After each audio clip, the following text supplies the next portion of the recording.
So, ఆ టైంలో మీకు వేరే ఆఫర్స్ వచ్చాయా బాగా ఎడాపెడా? యాహ్! వద్దని చెప్పారా? లేకపోతే కొన్ని టైం చేసారా? లేదు. అంటే నాకు ఆల్మోస్ట్ మొగలి రేకులు చేసే టైంలో నేను 25 డేస్ నేను షూటింగ్‌కెళ్ళేవాడిని మంత్‌లో. హ్మ్. ఓన్లీ ఫ్రైడే హాలిడే అన్నమాట. ఎందుకంటే ఆహ్, డ్యూయల్ రోల్. నాకు ఇక్కడే ఆల్మోస్ట్ అవి చేయడానికి 16 అవర్స్ చేసేవాళ్ళం. హ్మ్. సో, ఇంక వేరే సీరియల్ చేయడానికి టైం ఉండేది కాదు. సో, చాలా అప్పుడు రాధిక గారు, రాడాన్ నుంచి చాలా ఆపర్చునిటీ వచ్చాయి కానీ చేసే సిచ్యువేషన్ కాదు. ఇప్పుడు డు యూ రిగ్రెట్? అసలు మేబీ రాడన్ అంటే వేరే వేరే లాంగ్వేజెస్‌లో అక్కడ ఇక్కడ కూడా మీకు బోలెడంత అవకాశం వచ్చేదని. నాకు రిగ్రెట్ ఎప్పుడు అవ్వలేదు. అంటే నాకు తెలిసి నాకు మంచి ఇమేజ్ వచ్చింది కదా!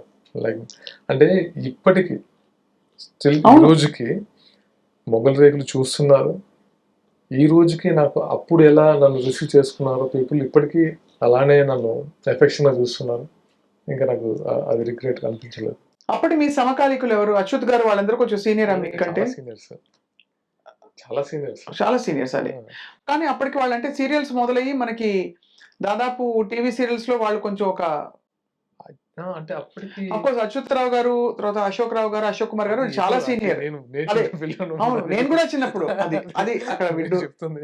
అదే. నో నో అంటే బట్ వాళ్ళు ఐ యామ్ సేయింగ్ ఎస్టాబ్లిష్డ్ ఆర్టిస్ట్‌లకి యెస్. ఇప్పుడు ఒక కొత్త న్యూ కమర్ వచ్చి ఒక స్క్రీన్‌ని బాగా కమాండ్ చేసే న్యూ కమర్ వచ్చినప్పుడు మీ సమకాలీకులు ఎవరైతే కౌశికా? కౌశిక్ మా సీనియర్. సీనియర్. కౌశిక్ కూడా మీకు మా సీనియర్. సీనియర్. ఆ! కౌశిక్ మా సీనియర్. మేమున్నప్పుడు రాజేష్, సెల్వ అండ్ ఇంతే. మాక్సిమం. వాళ్ళందరూ చూసి వావ్! అనుకునేవారా? లేదు అంతా కలిసి చేసేవాళ్ళం కదా! అదే కరెక్టే. కలిసి. But I am saying other సీరియల్స్‌లో ఇంకా వేరే సీరియల్స్ కూడా ఉంటాయి గదా! అదర్ సీరియల్స్ అంటే మంచి ఎన్విరాన్మెంటే ఉండేది.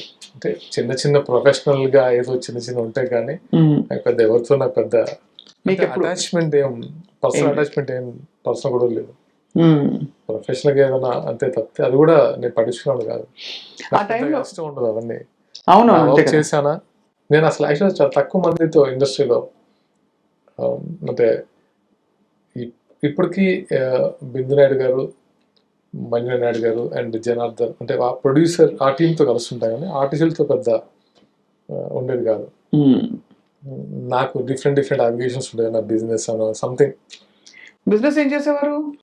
వేర్ ఇంటూ కన్స్ట్రక్షన్స్ అంటే మేము సో అలా అంటే నాకు ఎక్కువ నా చైల్డ్హుడ్ ఫ్రెండ్స్ ఎక్కువ ఉండేవాడిని. హ్మ్. కొంచెం అంటే అంటే ఇది ఎలా ఉండేదంటే నాకు జాబ్ లాగానే ఫీల్ అయ్యేవాను కానీ ఎక్కువ అంతకంటే నెత్తికెక్కించుకోలే. ఎప్పుడు అసలు ఆ ఇమేజ్ అనేది కూడా నాకు తెలియదు. హ్మ్. నేను ఇమేజ్ ఉంది ఎస్టాబ్లిష్ అయ్యామనే ఫీలింగ్ కూడా నాకు ఎప్పుడు లేదు, ఇప్పటికీ లేదు. హ్మ్. లైక్ మై ఓన్ క్యారెక్టర్ ఏంటో దాన్ని నేను నమ్మేవాడిని అంతే తప్పితే ఈ క్యారెక్టర్ని ఎప్పుడు హ్మ్. ఇట్స్ అంటే వస్తూ ఉంటాయి పోతూ ఉంటాయి. దాదాపు మనకంటే చాలా ఎక్కువ హైట్ చూసిన వాళ్ళు ఉన్నారు. ఇవన్నీ వెరీ కామన్. కరెక్టే అదంటే ఏ పబ్లిక్ ప్రొఫెషన్ అయినా అంతే కదండీ. వస్తాయి, పోతాయి తెలీదు. కానీ మిమ్మల్ని నడిపించిన నాడి ఏమిటి అసలు? లైఫ్ లాంగ్ మనందరికీ ఏదో ఒక యాస్పిరేషనో, యాంబిషనో ఏదో ఉంటుంది. ఉదాహరణకి నేను పైసలు సంపాదించాలి. లేదు ఉదాహరణకి నేను ఫేమస్ అయిపోవాలి. లేకపోతే మా నాన్న, అమ్మ నన్ను సంతోషపడాలి, నన్ను చూసి గర్వపడాలి. లేదు ఇంకేటో అలా ఉంటాయి ప్రతి వాళ్ళకి ఒక గైడింగ్ ఇది. లేకపోతే నేను ఇది ప్రూవ్ చేసుకొని నాకు ఇది కావాలి. Whatever. What was your guiding light మీ దృష్టిలో? లైఫ్లో మనం మన మన చైల్డ్హుడ్ నుంచి మనం ఒక్కొక్క అంటే ప్లేస్కి వెళ్తున్న కొద్దీ మనకి ఏమొస్తుంది మన సిచ్యువేషన్ బట్టి అంటే నేను సింపుల్గా చెప్పాలంటే చెప్తాను, ఎగ్జాంపుల్ చెప్తాను. నేను ఒక హైట్స్కి వెళ్ళి అని చెప్పను కానీ నేను ఒక మంచి ప్లేస్లో ఉండి నా మేరకు నా నా నా నా శక్తి మేరకు కొంతమందికి హెల్ప్ చేయాలని మాత్రం ఉంటుంది ఎప్పుడు. అది నాకు మా ఫాదర్ ఇచ్చిన గైడెన్స్. అవును. నువ్వు ఎదిగితే 10 మందిని టేక్ కేర్ చేసేలా ఉండాలనేది ఆయన అలా నేర్పించారు. అండ్ నాకు స్కూల్స్లో కూడా అలాగే ఉండేది నా చిన్న విద్య. అలాగే నాకు నడిపించి అలా మమ్మల్ని రూట్ చేసేవాళ్ళు. సో అంతేగాని అంతకు మించి ఏమి పెద్ద పెట్టుకోలేదు. పెట్టుకోలేదు. బహుశా మీరు ఒక విప్లవ నేపథ్యం నుంచి రావడం కూడా ఒక కారణం అయ్యుండొచ్చు దానికి. అంటే అదేంటంటే గోదావరి కని మాది గోదావరి కని అండ్ ఎప్పుడు చెప్పలేదు బట్ ప్రవీణ్ తెలుసు అనుకుంటాను. అక్కడ ఏంటంటే రెండు వ్యసనాలు ఉంటాయి. ఒకటి మద్యం, రెండోది ఫ్రెండ్షిప్. అతి డేంజరస్ అంటే ఎలా ఉంటుందంటే ఫ్రెండ్షిప్ కోసం ఏమైనా చేస్తారు. చాలామంది తెలియదు, అంటే ఎవరు ఓపెన్ అయ్యారో తెలియదు. అంతే ఫ్యామిలీకి ఎంత ఇంపార్టెన్స్ ఇస్తారో ఫ్రెండ్షిప్కి అంతకంటే ఎక్కువ ఇంపార్టెన్స్ ఇస్తారు. అదే రేంజ్లో అంటే ఒక ఫ్రెండ్కి ఏమైనా అవుతే అదే రేంజ్లో ఫైట్ చేస్తారు వాళ్ళ గురించి. అమ్మో, అది గ్యాంగ్ వార్స్ ఉంటాయి. గ్యాంగ్ వార్స్ అనేవి గోదావరికంలో అది ఇంకా దాని తర్వాత ఎక్కడైనా అది కన్స్ట్రక్టివ్ వేలో ఉంటే అక్కడ చాలా డెవలప్మెంట్ జరుగుతుంది. ఒక్కోసారి కొన్ని తప్పులు జరుగుతుంటాయి దానివల్ల. సో నేను గోదావరికంలో ఏంటంటే ఇట్స్ ఏ డిఫరెంట్ అట్మాస్ఫియర్. అంటే నేను ఒక్క మాటలో చెప్పాలంటే నాకు బాగా నచ్చుతుంది. చాలా స్ట్రైట్గా ఉంటారు, ఎక్కడ డొంక తిరుగుడు ఉండదు. ఇది కావాలి ఇంతే. మీరు నమ్ముతారో లేదో, ఇంతే పాలిటిక్స్లోకి వస్తే టోటల్ తెలంగాణ అంటే ఉమ్మడి ఆంధ్రప్రదేశ్ ఉన్నప్పుడు కూడా అక్కడ ఫస్ట్ ప్రిఫరెన్స్ ఇండిపెండెంట్కి ఇస్తారు. ఏ పార్టీ చూడ. అవును కరెక్టే. రామగుండం మేడారం కొడితే అంటే మీన్స్ చెక్ చేస్తే ఇండిపెండెంట్ గెలుస్తారు.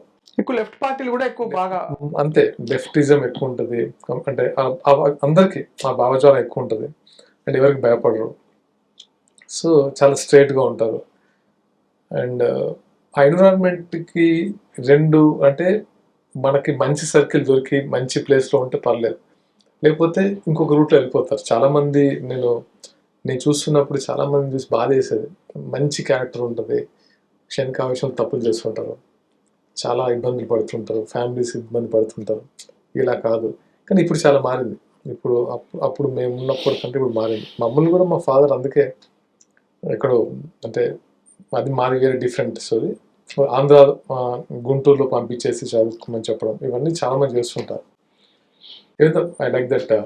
అంటే నా మరి అక్కడి నుంచి మీరు మాత్రం చాలా సాఫ్ట్ అండ్ రిజర్వ్డ్ అండ్ రే అని కట్టలు తెచ్చుకునే టైప్లో అనిపించట్లేదు. చాలా పెద్ద మనిషిలాగా పద్ధతిగా ఉన్నారు. సో మరి ఎట్లా అక్కడి నుంచి వచ్చి మరి ఇలా ఎలా ఉన్నారు? మార్చుకోవాలిగా, అంతేనా? అంటే అవన్నీ లోపల ఉంచాలి. అది ఎప్పుడు పడితే అప్పుడు తీయొద్దు, వచ్చినప్పుడు తీయాలి అంతే. అలా మీకు ఫ్రెండ్స్ ఉన్నారా? అందరు ఫ్రెండ్సే కదా అక్కడ. అలా కాదు, నేనేది రే అని కత్తి తీసే ఫ్రెండ్ అందరూ ఉంటారు అక్కడ. అందరు ఫ్రెండ్స్, అందరూ చిన్నప్పటి నుంచి చూసిన వాళ్ళు, మా సీనియర్స్ జూనియర్స్ ఉంటారు. వాళ్ళు మిమ్మల్ని ఒక్కసారిగా మా రామగుండం వజ్రం బొగ్గుగనుల్లో వచ్చిన వజ్రం. నేను చిన్నప్పుడు ఒక అంటే చిన్నప్పటి నుంచి పేరెంట్స్ చూస్తుంటాం కదా, ఇంక్లైన్ అండర్ గ్రౌండ్లోకి వెళ్తారు. అండర్ గ్రౌండ్లోకి వెళ్ళినప్పుడు ఒక 5 to 10 km వెయిట్ వేసుకొని ఒక 5 kilometers నడిచి. డాడ్ కూడానా? Job dad? ఎస్. మీరు చూసారు? నేను చూసాను, నన్ను తీసుకెళ్ళారు. వాళ్ళు వచ్చినప్పుడు బయట ఎలా ఉంటుందంటే నాకు తెలిసి ఇది ఫ్లెష్ అంతా బాయిల్ అవుతుంది లోపలికి వెళ్ళిన తర్వాత, అంత హార్డ్ వర్క్ ఉంటుంది. అండ్ దాంతోపాటు వాళ్ళు తగ్గితే బొగ్గు వస్తుంది, వాళ్ళు ఉమ్మితే బ్లడ్ లోపల నుంచి బయటకు వస్తుంది. అంత హార్డ్ వర్క్ ఉంటుంది. అందుకే వాళ్ళకి అంటే ఆ టైంలో నిద్ర రాక మందు అలవాటు అవ్వడానికి రీజన్స్ చాలామంది అంటే అది. అండ్ ఏంటంటే ఎప్పుడు చాలా యాక్సిడెంట్స్ అవుతుంటాయి, మైన్ యాక్సిడెంట్స్. ఇప్పటికీ నేను ఇక్కడ ఉన్నాను కదా, అక్కడ అంతా వస్తుంటుంది మాకు రిపోర్ట్, అంటే డైలీ న్యూస్ వస్తుంటుంది. ఇప్పటికీ మైన్ యాక్సిడెంట్ జరుగుతుంటాయి. మైన్ యాక్సిడెంట్ అంటే అండర్ గ్రౌండ్లోకి వెళ్ళిన తర్వాత కప్పు కూలిపోవడం, ఒక్కొక్కసారి డెడ్ బాడీస్ పీసెస్గా బయటకు వస్తాయి. సో అలాంటి డేంజరస్ సిచ్యువేషన్ వాళ్ళు పనిచేస్తారు. నిజంగా నాకు అందుకే చిన్నప్పుడు చూడడం వలన, లేకపోతే అందరు ఇప్పుడు ఏంటంటే అందరూ ఫ్యామిలీలానే ఉంటాం, సింగరేణి క్వార్టర్స్, అందరూ అటాచ్మెంట్తో ఉంటాం కాబట్టి మైన్ యాక్సిడెంట్ జరిగిందని తెలిసిన తర్వాత ఒక ట్రామాలో ఉంటాం అందరం. అరే ఎవరికి ఏమైంది, మనం అంటే ఎప్పటి నుంచో పాతుకుపోయిన రిలేషన్స్, లేకపోతే ఫ్యామిలీ ఫ్రెండ్స్, లేకపోతే వీళ్ళే ఉంటారు. సో అది సింగరేణి యాజమాన్యం కొంచెం ఇప్పుడు చర్యలు తీసుకుంటుంది అండ్ యూనియన్స్ కూడా రియాక్ట్ అవుతున్నాయి ఎక్స్గ్రేషియా అవన్నీ, కానీ అవి ఇంకా వెరీ కామన్ అయిపోయాయి. ఏమండి ఎంత ఎక్స్ప్రెస్ చేస్తే మనిషి తిరిగి వస్తారండి. అది అది అంతే అన్న. అందుకే సింగరేణి కాలేజ్లో పనిచేసే వాళ్ళకి నిజంగా నాకు ఎప్పుడు ఆ బ్యాక్గ్రౌండ్ నుంచి వచ్చానని చెప్పట్లేదు, ఆ సిచ్యువేషన్ చూశాను, వాళ్ళ లైఫ్ స్టైల్ ఏంటి, వాళ్ళ ప్రాబ్లమ్స్ ఏంటి అవన్నీ నాకు బాగా తెలుసు కాబట్టి ఎప్పుడు నాకు అనిపిస్తుంది I want to do something there. ఇది అది మాత్రం నాకు ఉండేది.